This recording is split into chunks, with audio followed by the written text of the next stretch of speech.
Patuloy ang pinaigting na kampanya laban sa iligal na droga ng Police Regional Office Cordillera Administrative Region matapos madiskubre at masunog ang tinatayang 10,400,000 pesos na halaga ng marijuana sa inilunsad na Marijuana Eradication Operation sa lalawigan ng Kalinga.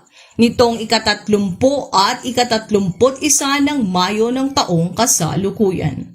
Batay sa ulat ng Regional Operations Division ng ProCar, isang 10,000 square meters na plantasyon na natamnan ng 260,000 marijuana seedlings na may standard drug price na 10,400,000 pesos ang nadiskubre sa Barangay Lukong sa bayan ng Tinglayan.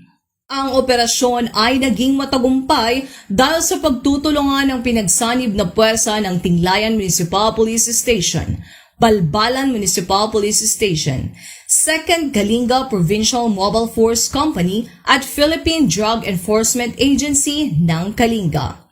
Lahat ng mga nadiskubreng marijuana ay agad na binunot at sinunog matapos ang kaukulang dokumentasyon.